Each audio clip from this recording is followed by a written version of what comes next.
Good afternoon, everyone. Hi, this is Richard Eidlin from Business for America. Thanks so much for joining us this afternoon for our webinar on Vote Safe in 2020 and the plans that different states, particularly Ohio and Pennsylvania, are making to accommodate the COVID health crisis. This afternoon, we wanted to dig into some of the adjustments that states are making around COVID. And we have with us a number of really great speakers, including Secretary of the Commonwealth, Kathy Boockvar from Pennsylvania, Secretary of State Frank LaRose from Ohio, as well as Corley Kenna from Patagonia. She's the communications director there. And also Amber McReynolds from the National Vote at Home Institute. So this afternoon's webinar is going to look at some of the challenges and realities that the states are facing in running safe, secure, and credible elections come November of 2020. As you all remember, the situation in Wisconsin of a few weeks ago demonstrated that the state wasn't particularly well prepared for the in-person voting. And so what we want to be looking at today is some of the changes that the states will have to make in order to accommodate both in-person voting and the increased number of folks that will be voting by mail. We also wanted today to dig into some of the developments in the US Congress. As you may know, Congress right now is considering allocating an additional $3.6 billion that would go to states that would probably then be distributed to localities to ensure that their elections are run in a safe, secure, and credible manner. And those of you who are interested in weighing in on that, we welcome you to be in touch with us. This afternoon, we also wanted to give you a sense of what's happening nationally. And Amber McReynolds from the National Vote at Home Institute will be talking about a report that her organization recently issued that graded how each state is doing as far as being a safe and secure place for voters to cast their ballots. And Amber will give us some good insight into some of the changes that states are still considering making. So we really look forward to a very informative discussion with our speakers today. We very much thank our Secretaries of State for taking the time to join us, as well as Corley from Patagonia and Amber from the National Vote at Home Institute. And we'll have some time for questions and look forward to an active discussion with you all. So with that, let me turn it over to my colleague, Sarah Bonk, for some more details. Thank you, Richard, and thank you to our panelists. And thank you to our partners in Ohio and Pennsylvania who helped promote this event. And thanks to everyone who's joining us online. Today we've got businesses, election advocates, and also state and local election officials. Today's conversation is especially exciting for me. My father was born in West Bethlehem, Pennsylvania, and I was born and raised in Ohio. And it's also interesting because as a country, we are going through some difficult times, talking about public health, economy, the political situation. And so what we're hoping is that today will offer you some hope, some positivity, as well as ideas for what you can do to help. So I want you to come away today with three main points. First of all, I want you to recognize that change and bipartisan progress are possible when it comes to the issue of how we're running our elections. When you're looking at the headlines beyond the federal level, you'll see that there's a lot of agreement out there when it comes to operating our elections. Now, on one hand, we've seen the worst case scenario very recently in Wisconsin, where public health and their primary election became a game of political football between the majority Republican legislature and the Democratic governor. But it doesn't have to be that way. In fact, last year in Pennsylvania, we helped support the passage of Act 77. That was an election modernization bill and a huge step forward for Pennsylvania, their first bill they passed on election in decades. And that allows, among other improvements, it allows any Pennsylvanian to choose to vote absentee for any reason. So that bill was passed by a majority Republican legislature and signed by a Democratic governor, proving that we can cross party lines to pass this vital legislation that will make elections both more secure and more accessible. Second of all, I want you to recognize that the business community has an important interest in our elections and the overall health of our democracy. We like to say that business has an enlightened self-interest here. And really, when you think about it, having a well-functioning representative democracy is in both the public interest and the business interest. There's a lot of talk about corporate social responsibility. Well, we think there ought to be a civic dimension to corporate social responsibility, and this idea that businesses can do well while doing good. And in this case, it is the responsibility or the duty of the business community to give back, not just to their community, but also to their civic health and ensuring people can be heard and that our elections run smoothly and we can trust the results once they're over. And the third topic that I want to touch on is how the business community can make a difference on this issue. Regardless of what the topic is, when business weighs in, we're more likely to see progress. And that's why Business for America exists. We believe that the business community ought to be speaking up on this issue, and we're here to create a platform for that to happen. So first of all, we've got a letter to the United States Congress asking them to pass the funding necessary so that the states can run elections that are secure and safe and accessible and accurate. And so we're asking for the funding to go to the states so they can do what's necessary. Second of all, Business for America is working at the state level. Where there's a need and an opportunity, we'd like to help make change happen where necessary so that the states can implement vote by mail, as well as making sure that where polling places, in-person polling remains, that it's done safely. And thirdly, we want to mobilize businesses to provide direct support to state and local election officials in a variety of forms. Companies may ask their employees to volunteer as poll workers, provide supplies like PPE, including masks or hand sanitizer, and providing potentially the facilities where election officials can no longer use nursing homes and schools. Businesses may have some empty space that can be used and large spaces that allow social distancing. So as we go through 2020, and we're going to continue to see challenging public health situation, economic challenges, obviously the politics are going to continue to be contentious. We are asking ourselves, not just can we get through this, but can we leave democracy better off as a result of these next few months? We believe that expanding access to vote by mail is a big part of how we can do that, and the business community can make a big difference by helping to pass bipartisan divides and help get things done this year. So if you would, visit us at bfa.us. If you're a business, you can sign our letter to Congress asking for the funding for the expansion of vote by mail and ensuring that in-person polling is as safe as possible for the 2020 elections, as well as joining in for our other efforts. So thank you for listening. And with that, I'll hand it back to you, Richard. Good, thank you. So let's turn to Amber. And Amber, the National Vote at Home Institute yesterday released a report. I was fortunate to get on the webinar, learned a lot, and I found the scorecard that you all had developed really fascinating. So if you could summarize weeks worth of work here in short form, what were some of the major takeaways that our listeners should know about?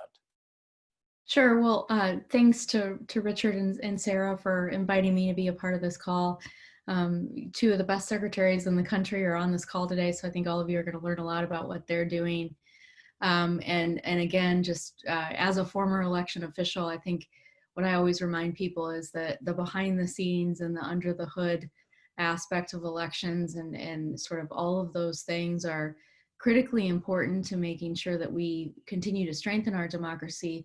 But the vast majority of the public don't have any idea what goes on behind the scenes and the tremendous work and effort and coordination that happens amongst all those state and local election officials is truly outstanding. So if you haven't seen it, if you haven't been to your local election office, I encourage you to go and visit and take a tour and learn a little more about how this all works, because it's quite an operation and it often sort of gets overlooked in terms of a critical aspect of our infrastructure in our democracy.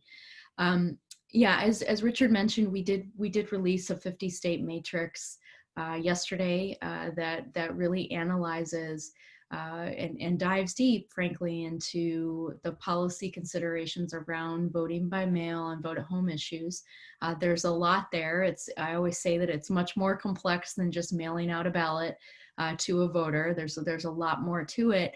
And what we've tried to do is analyze really across all states the variables that are associated with that, whether that be the excuses that some states require or the options where you can drop off your ballot, whatever those policy considerations might be. We've captured them in a large matrix, and then we've sort of divided states into groups based on where they currently sit in terms of policies and those sorts of matters within their state. And then we've made recommendations on what could change depending on where states might be. So it was a large effort, and our team did a great job of getting that out, and I hope it'll be a valuable tool. It also joins many of the other resources that we now have on our website that we've been sharing over the past couple of months, but really over the past couple of years as we've been working on this particular topic as the leading national organization that's also nonpartisan and nonprofit focused on voting by mail and vote at home issues. We've been engaged in this for 2.5 years, and so it really spun up to be even more important in the eyes of a pandemic and in dealing with all of the issues that we're currently facing in terms of election resiliency and access for voters as they try to engage during a public health crisis. So our website is voteathome.org. We do have a ton of resources. We have a reference library. We have a lot of different information. We also have a very large network now of stakeholders and partners like Business for America that have joined on to a lot of the work that we're doing across the country and in various states with state and local election officials, but also with policymakers as they think about how to improve their current systems and not only in emergency, but also potentially long-term as some of these things might have a longer impact than just 2020. So with that, I'll stop there and just really, again, pleased to be here with Secretary Boockvar and Secretary LaRose, two of the best in the country. So. Great. And Amber, let me just ask a question about Sure. the report yesterday. So you identified a number of actions that states could take, and you had, the matrix was really quite fascinating with security issues, with accessibility issues, with verification issues. So you had 6 states that received the top ranking. So not going through each of those states, but give us a sense of what are the best practices, and that that other states should be considering as they move forward here in the next 6 months. Yeah, sure. Well, first and foremost, no state got a perfect score. So I'll say that up front. I think there's, we can always make things better. There's always ways to improve systems.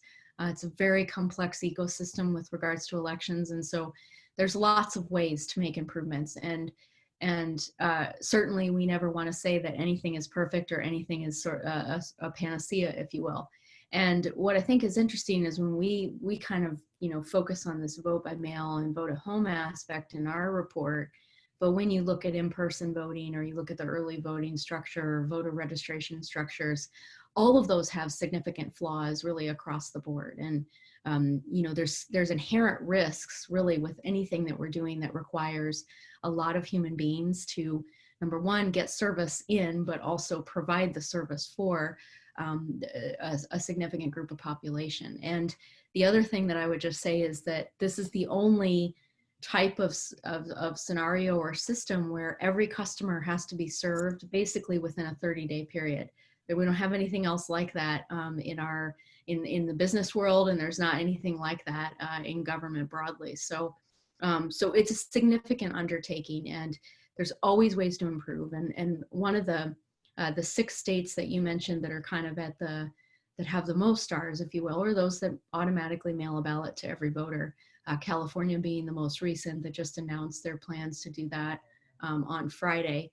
And then sort of down from there, but we've really looked at more than just whether or not a state mails a ballot automatically. That's one factor, but there's so much more. There's, the drop-off box options, for instance, or signature curing and what that process looks like, the amount of days that you might have to count and process and conduct those procedures in advance of the election. what your auditing looks like, your ballot tracking tools that might be in place. So we've sort of analyzed all of these different variables and then come up with specific recommendations depending on where a state might be in the current structure. So whether they are an all vote at home system, we made suggestions for those states that are, or whether they're an excused state like a Texas or like some of the other states that fall in that kind of first level category. Wherever you are, there is a suggestion for improvement for you. So that's how we try to approach it in that way, and kind of being very particular about where states currently are, because we also know that there's not a one size fits all, and there are significant variables by state and policies and procedures that vary by state. Okay, thank you. And I really recommend everyone to check out the study that National Vote at Home Institute produced. It's quite interesting. Let's move to Ohio. And Secretary LaRose, thanks for joining us. And you've been a busy person, I know, over the past number of months. A decision was made to postpone your primary. You had it recently, seems to have worked out. And I know that you've been promoting a number of reforms and changes to how the November election is going to be conducted. So if you could give us a sense of what's happening in Ohio, some of the changes that you're promoting, maybe some of the insight into some of the political conversation there, and what should we know about progress being made in Ohio, if you would? Yeah, thank you, Richard. And to everybody else participating, really appreciate your interest in this. You're right. When this pandemic was just sort of beginning here in the United States, just happened to fall on about the same time as Ohio was expected to conduct our primary election. Unfortunately, the decision had to be made late in the process by our governor and by our health director to suspend in-person voting. And the decision was made by our state legislature to conclude the primary as an exclusively vote-by-mail election. I had a little bit of a different proposal. I wanted to send an absentee ballot request to everybody. I wanted some more time in order to carry this out, but the legislature gave us our marching orders, and we're bound to carry those out. What it proved to me is, first of all, we had a participation rate that was candidly higher than many expected. Ohio's primary in 2020 had a participation rate very similar to 2012. And 2012 was obviously not in the midst of a global health crisis. 2012 was not a scenario where the rules of the game had changed late in the cycle. And 2012, most notably, had an actually competitive primary at the top of the ticket, whereas in 2020, by the time we concluded our primary, there was not a competitive race on the presidential primary question. And the fact that we had a similar participation rate in 2012 as we did in 2020 with all of those additional challenges that we had in front of us this year tells me two things. First of all, Ohio's elections officials, these great bipartisan teams of very patriotic, hardworking people, they rose to the occasion and overcame a lot of adversity to conduct a free and fair election. And this is the case all throughout. I know, Kathy, in Pennsylvania, it's the same way. It's dedicated people at the local level that make it happen. And the other thing that it showed me is that Ohioans are able to overcome great challenges in order to vote. My point, though, is that they shouldn't have to. We should never have an election where Ohioans have to jump through hoops in order to cast their ballot. And in some ways, that's what inspired, informed the set of changes that I'm asking our state legislature to make well in advance of November. And I hope that they're able to make some of those changes soon. But what underlies all of that is that I can speak for Ohio. We have a fundamentally strong system of elections. We've invested in our elections infrastructure in the state. As much as there are challenges with it, the decentralized nature of how we run elections is also a strength. It's 88 county boards of elections that make this happen. And so we don't need to make radical changes to the way Ohio runs our elections in order to be ready for November. And in many ways, making radical changes with just months to go before an election is not the best idea. What I'm proposing is really some minor changes that'll get us there. Things that will encourage greater use of absentee voting and voting by mail. Good news is in Ohio, in a routine election, we have 20% of our ballots that are cast by mail. And so our boards of elections are already equipped to deal with very high volume of vote by mail. We've done this for almost 2 decades in Ohio.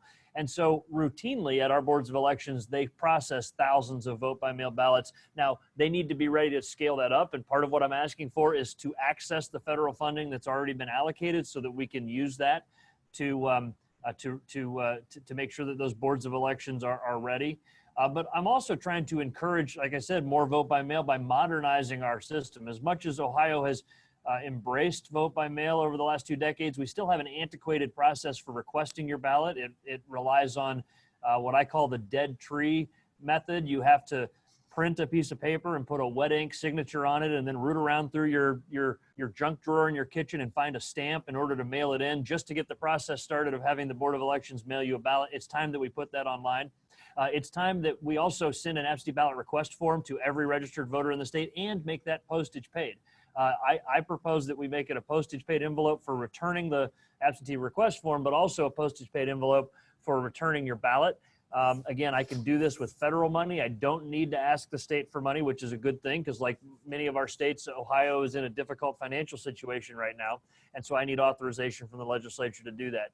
The other proposal that we have is to correct a problem that's existed for a long time. Right now, we allow people to request their absentee ballot all the way up until Saturday at noon before the election. That just does not leave enough time logistically for the Board of Elections to process that, mail it back out, for the voter to receive it, and then return their ballot. And it leads to just too many opportunities for error. And in this case, an error means that somebody loses their voice, and that's just not acceptable. So we need to right size that sort of that deadline for when people can request their ballots. And then finally, providing our boards of elections with additional funding and flexibility so that we can have in-person voting on election day.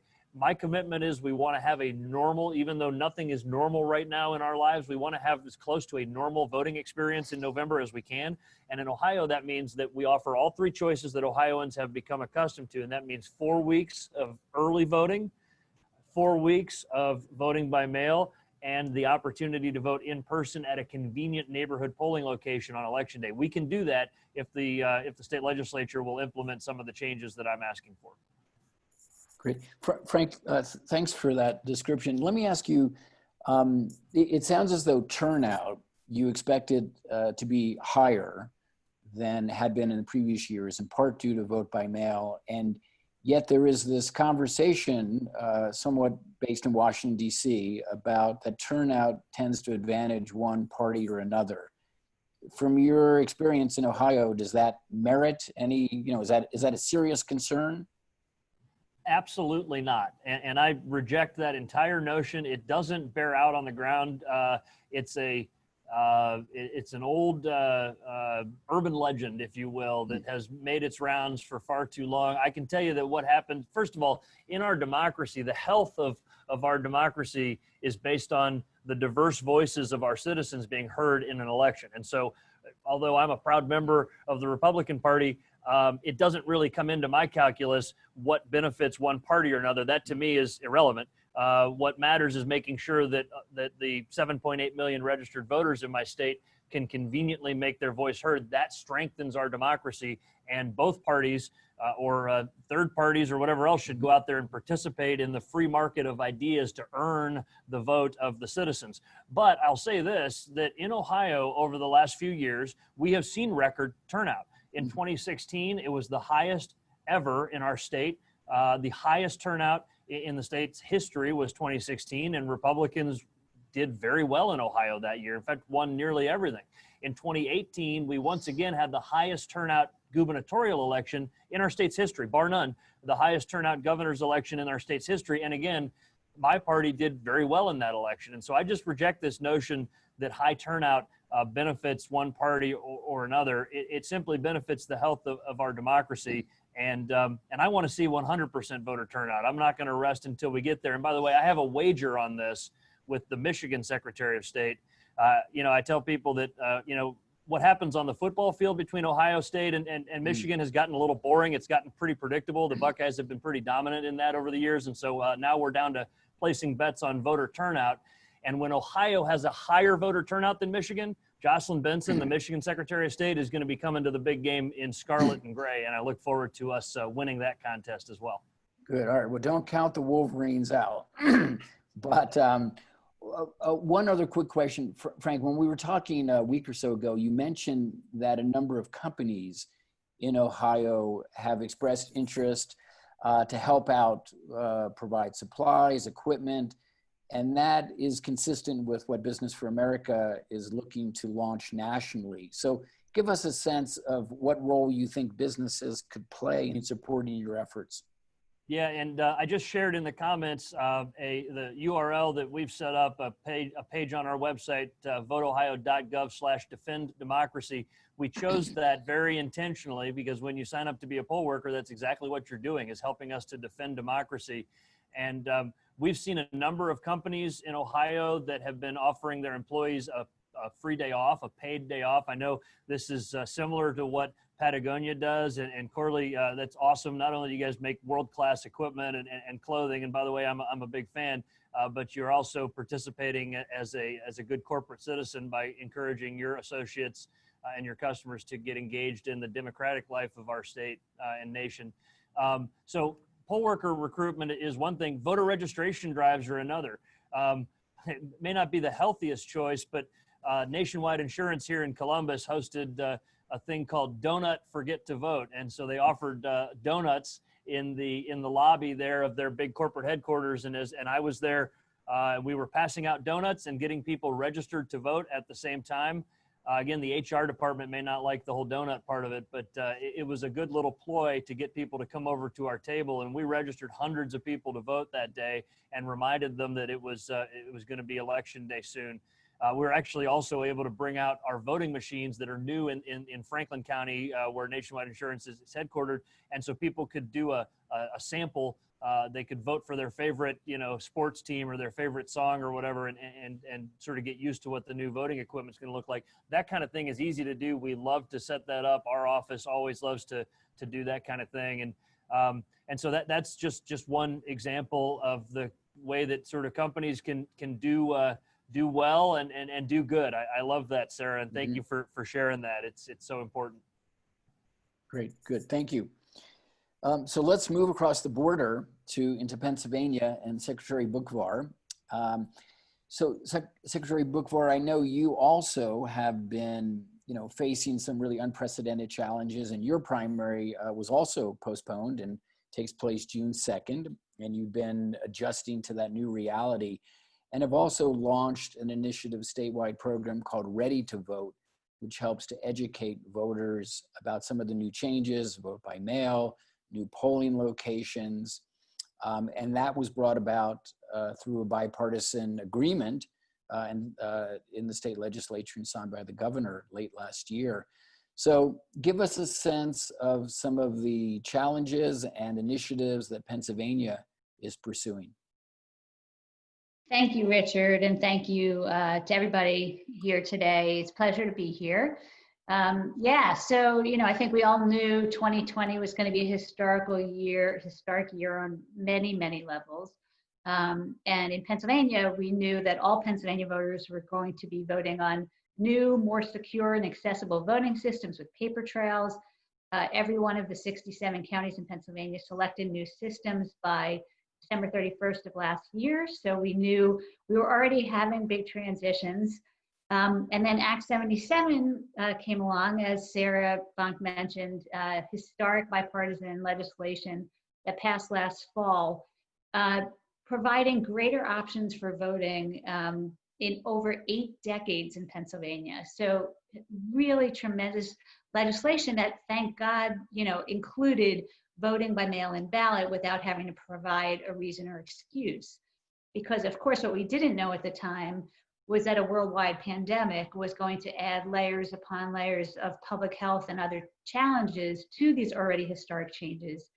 And obviously the Act 77 reforms became consequently even more important than we could possibly have imagined.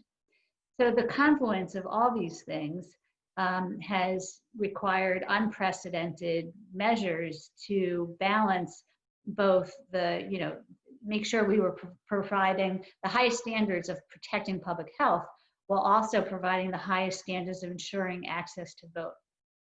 So I'll go through some of the steps that we've already taken, and happy then to answer questions, of course.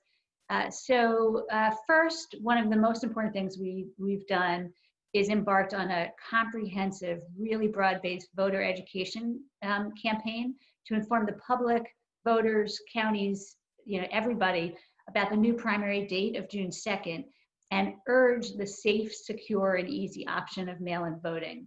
So over the last month or two, we've launched a bilingual public awareness campaign on radio, television, and multiple digital platforms, including social channels, streaming services, and mobile applications.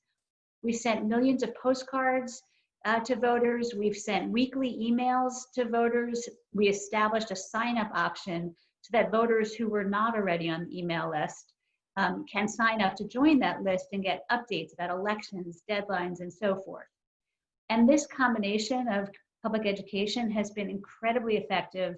Over 1.3 million applications for mail-in and absentee voting have been submitted to date, over 1.3 million.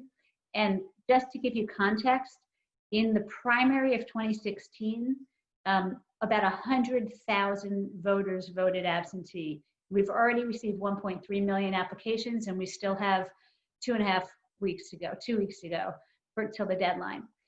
Thankfully, and Secretary LaRose, I hear I'm glad you'll really appreciate making the application online. We created an online application for absentees last year. I'm so glad we did, because after Act 77, having to add the mail-in to that was much easier because we already had the base application. So nearly 78% of our applications have been submitted online, which makes processing easier for the counties. It reduces errors because there's nobody having to transcribe digits and so forth. We also have a toll-free number that we've been providing and promoting on all these fronts to make sure that if any voter either doesn't have a computer, or although ours is mobile friendly, so people could do it from their phone as well, if any voter doesn't have access to a computer or just doesn't want to do it that way, they can call our toll-free number, and we've mailed literally tens of thousands of applications to voters. Second, we've been working with the counties for the primary. Act 12 of 2020 was passed to not only move the primary date, but also to make sure that the counties could have an easier time at finding polling places and staffing those polling places with poll workers. So we've been working with the counties to work through these temporary consolidations to make sure that we can provide the safest in-person voting option on June 2nd. Part of that goes to my third point, which is we're also providing infection protection kits to the county. So we're providing at no cost to them precinct protection kits that include masks, gloves, hand sanitizer, floor marking tape, sanitizing equipment for the machines, and so forth. So that's all being provided from us to the counties. And fourth, we were thrilled to receive 2 different appropriations from the federal government this year. One more focused on election administration and security, the other one focused on COVID-related expenditures, but both of them being permitted for use on a wide variety of election administration supplies, equipment, personnel. And we decided that though we are using a lot of it centrally, we really wanted to give the counties large sums of monies because they have individualized priorities and needs. So we're distributing $13 million directly as subgrants to the counties that they can use for increased expenditures related to COVID protection, related to increased use of mail-in ballots, whether it's staffing, equipment, protective supplies, facilitating, working with third parties to actually process the ballots and so forth, communications. So all of this has been, a tremendous amount of work, and the counties, I can't say enough about how hard they are working to try to balance all these factors. And I want to, I don't want to talk too long, and I'm happy to answer questions, but I do want to say this. What I think Frank said, and maybe somebody else mentioned about poll workers and election officials being really champions. I often, my first job in elections was as a poll worker. And so one of the things that I really would love to encourage Business for America and all your folks to participate in is really encouraging businesses to have that become part of your business culture. I think being a poll worker changed my life, and you really never feel more like you're part of the wheel of democracy than you do when you're a poll worker. And and one of the things that I think is a great area for businesses is, not that any of us are competitive in any way, shape, or form, but we want to encourage businesses to compete with each other, and let's see like who can staff more polling places, who can get more of your teams involved in this hugely important civic participation. And I'll just put in the plug. Look, in Pennsylvania, it could not be more critical right now. So if after my portion of this, I see that Frank put in his link. I'll put in our link to signing up to be a poll worker. It's not too late for this year, June 2nd. You could still be a poll worker. Counties are in great need. Would love to have you join us. And then you'll probably find that you're addicted then for the rest of your life. But no commitment. But it's a great thing to do. Again, thank you all for all your work. I'm happy to answer questions from here. Great.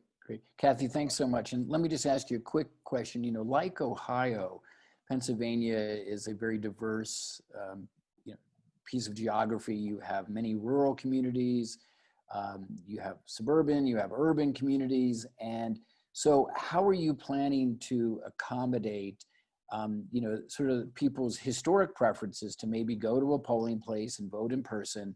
And I understand that in some counties, those facilities will be closed. So invariably, you're going to have more people wanting to vote by mail. And so how are you going to try to balance those considerations and factors? Yeah, it's a great question. I mean, we've been preparing for this as it has to be a hybrid election, because we really want to make sure that people have those options. Like Frank talked about wanting that in Ohio.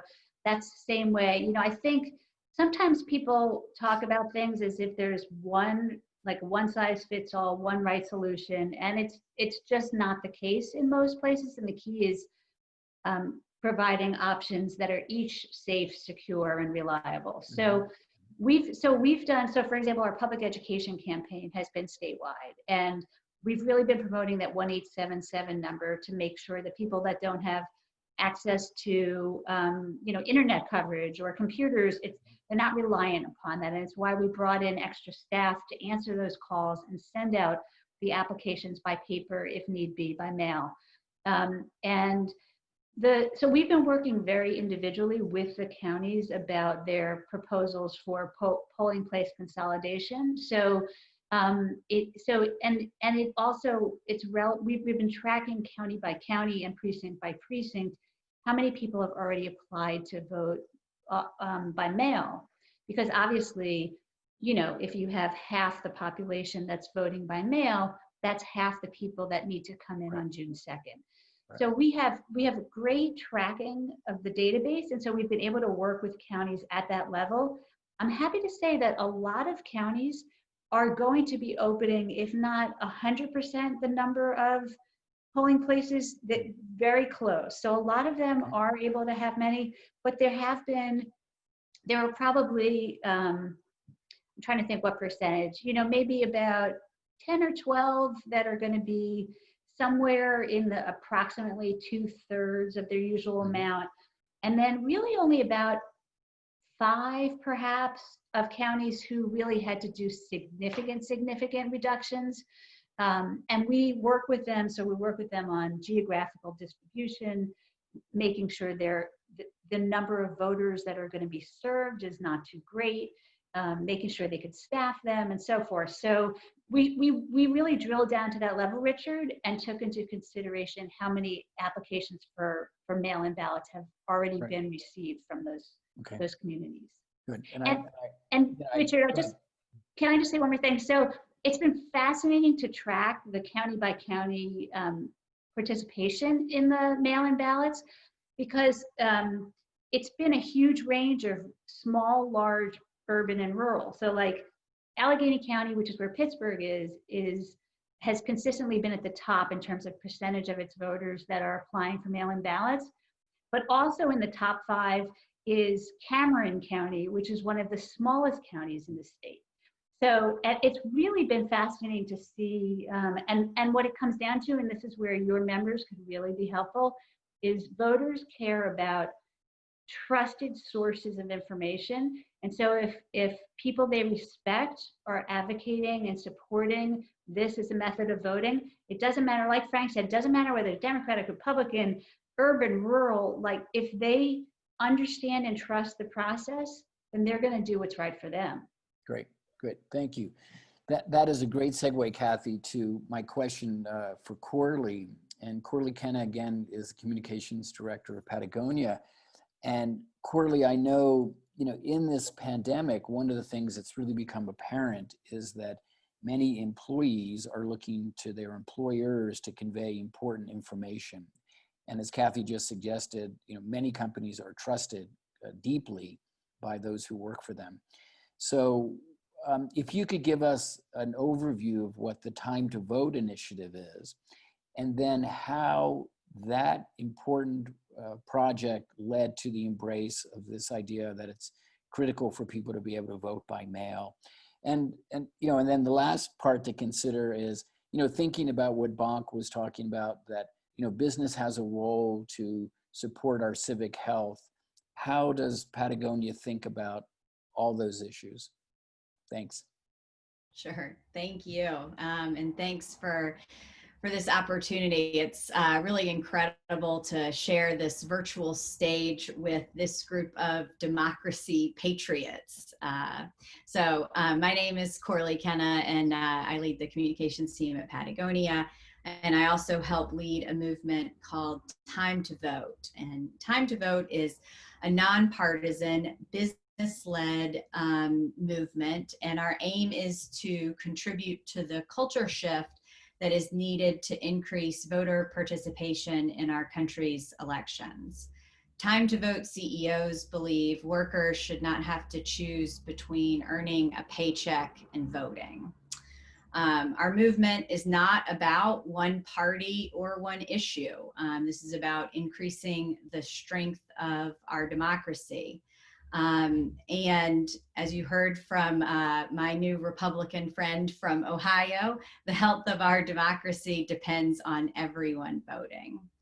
There are 450 companies in Time to Vote, and we believe that our CEOs have an ability to inspire and empower and motivate their employees to vote. As you just heard from Kathy, people crave really reliable, responsible sources of information. And hopefully your CEO can be that. And so I think they can cut through in a way that campaigns and issue advocacy groups can't. If you want to learn more about our movement, please visit maketimetovote.org.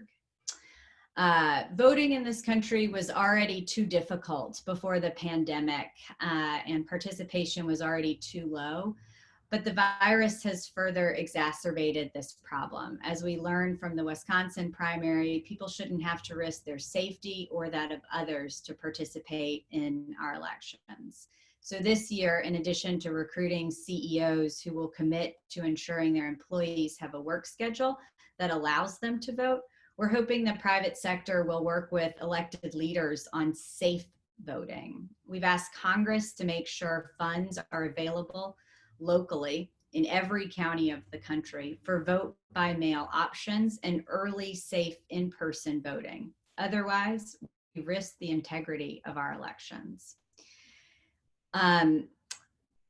Our CEOs, we think, as I said, have this ability to kind of inspire and empower. They can do this through a work schedule that allows employees to vote and to vote safe. This can be a day without meetings or a day without work, as we offer at Patagonia. CEOs can also support our democracy and voting in the name of employee and community safety. As you heard, there are all sorts of ways for companies to engage. from encouraging employees to be poll workers to providing PPE and donuts. This shouldn't be a one-size-fits-all approach. We need local experts to guide what is needed, but the private sector can fill in the gaps. And right now, as I said, we can come together and ask Congress for funding for our state and local government officials. And I fully recognize that the private sector is looking to our government leaders to step up and address a myriad of priorities, especially really critical business needs. But I hope we can all come together and advocate for safe and secure elections, because really everything else depends on that. And the good news is, despite some of the headlines, the vast majority of Americans agree on this. So let's roll up our sleeves and get to work and make this November the highest turnout and the safest and securest election we've ever had. Corley, thank you. And say a little bit more, if you would, about what's inspired some of the other companies within the Time to Vote movement. You know, there are some small firms, there are some very large companies that have signed on.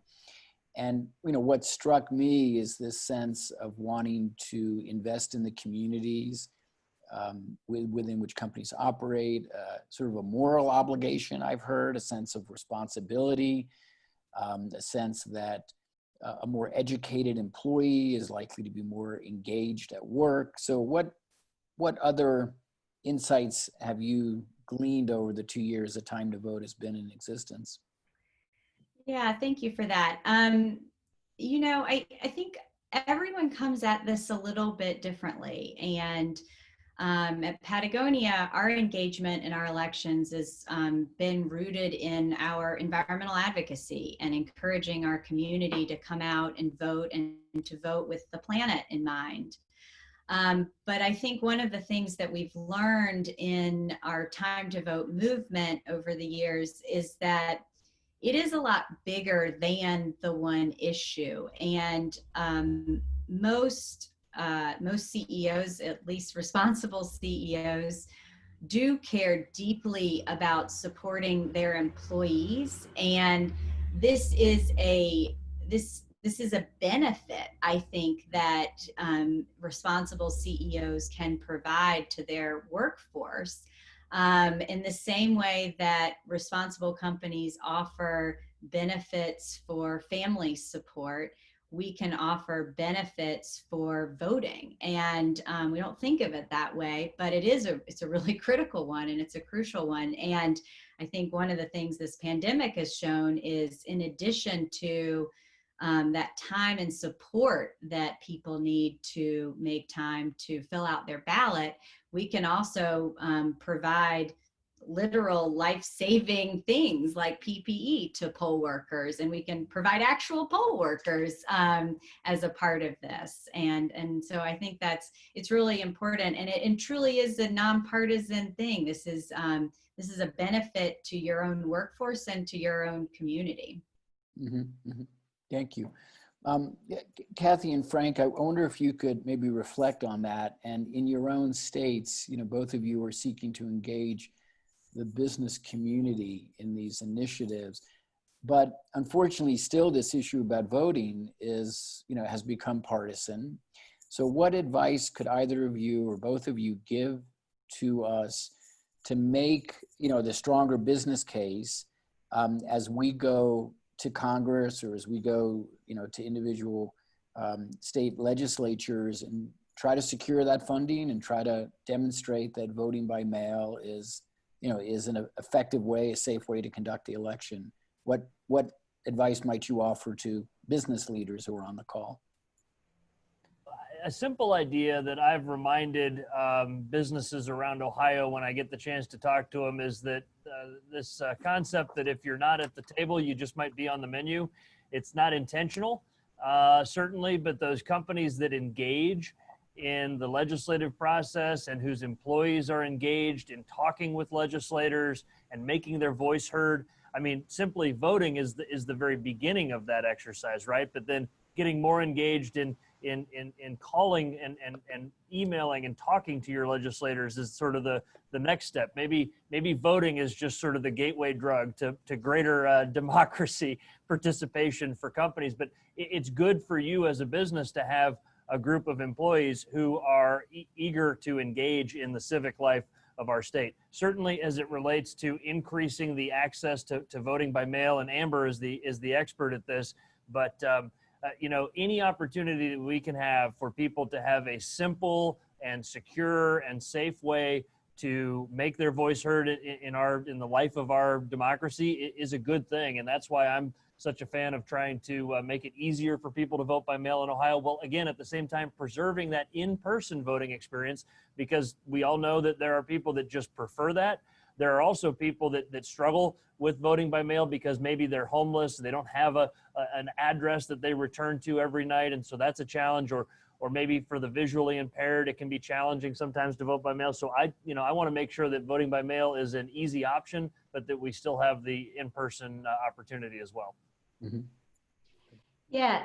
So, you know, and I think I agree with a lot of what Frank said. And I think so what we're trying to do at Department of State, I have my props, is we're trying to make it easy for whether it's businesses or organizations or legislators or others to exercise their voice in this nonpartisan, just engage your community, whether your community is your workplace or your neighborhood or all of the above. So we're trying to make it as easy as possible. And if you go on to votespa.com, we created what's called a toolkit for the Ready to Vote 2020 campaign, where we have, you know, prepackaged logos and talking points and email language that you could cut and paste and put on your company letterhead. I mean, I think businesses have been engaged in political participation for a long time, and I mean political with a small p, with a nonpartisan. I mean, also with a big P in partisan, but like, we benefit ourselves, each other, and our communities by talking about how public-private partnerships, I mean, particularly during this time, you know, we've seen such an outpouring of support from the business community to make sure that we're all helping our communities in, whether it's front lines of medical care. We've been really thankful to hear about businesses donating to county election offices sneeze guards to put up for the election day, and masks and gloves and all kinds of things. And this is a way not only to do what helps protect public health, but feel that connection that I think, you know, was expressed so well by Corley. You know, it's part of who we are as Americans, frankly. And so I think if you have any questions, any of your members, about how you could be involved in Pennsylvania, please reach out to us, because we have so many ways. And again, we're trying to make it as easy as we possibly can to encourage that. Great. Thank you. Thank you. Amber, just quickly, we have just a minute, but I wanted to go back to you and sort of, you know, again, given we have a limited amount of time to make some of these changes, some states are moving quickly, others not so much. What is your advice for those, you know, business leaders around the country who want to dig in to a particular state and try to, you know, bring about some reforms here? Yeah, well, I mean, we're working across the country, and I think the report we just put out kind of gives a framework for a state-by-state analysis. But what I would just say, kind of in final, in sort of a final remark here is, you know, we never say all vote by mail. We never say universal vote by mail. We say that we would like to see a vote at home system that includes in-person voting options, in-person drop-off options. If you want to mail your ballot back, you can. So the goal is the sort of best customer process, if you will, for every single elector. And in a lot of ways, we're basically saying we want people to be able to opt out instead of always having to opt in. And if you look at that matrix, most states you have to opt in, and you have to have an excuse to opt in, and you have to sort of go through all these different barriers and hurdles. And when we look at the data, even just looking at 2016, close to 40% of the country did not vote in 2016. We only had a 61% turnout. And when you dig into why those people did not vote, it's not because they didn't want to. Close to 40% of them said that they cited inconvenience as a reason for not voting. And so given that, and given that we know this across the country, we have to look at this as, how do we improve this system? How do we provide better customer service for every single elector in a safe and secure way? And how do we build resiliency into our process, which clearly we have identified a significant gap in resiliency, given that we've had to make significant adjustments, and many states have had to make significant adjustments to deal with the pandemic. So given all of those variables, I think we do have a lot of work to do in many states right now to address those issues, not only for election 2020, but for all elections going in the future, to make them more resilient, to make them more convenient, and also at the same time increase access and security, which is what I think everyone wants, and certainly what we've heard today from everyone that's on the call and presenting. Great. Thank you. Thank you. And Corley, I wanted you to close out because Amber's use of the word resiliency, I think, is really germane to Patagonia's perspective on the world. And I'm reminded of a colleague of mine. I was describing this work that Business for America is doing. And he says, you know, people in the Outdoor Industry Association or not association, but industry, are less concerned about risk than we are about resiliency. So he said, let's make our systems more resilient, as Amber just noted. So when Patagonia thinks about these next 5, 6 months and the challenge of bringing more companies into the time to vote movement, what do we need to do to make that happen? And so we can be more resilient. Yeah, I mean, it's interesting. I think, unfortunately, in the past few years, we've decided we don't all need each other. But one of the things that this pandemic has shown us and hopefully reminded us in a really fundamental way is that we are, in fact, in this together, and we need to be creative, and we need to put differences aside and work together. And that's going to take the private sector working with government, working with nonprofits, working with universities, everybody engaging and putting differences aside, recognizing the strength of our country comes from our democracy, and that comes from everyone feeling like they are a part of it and participating in it. So thank you. Well, great. Thank you all.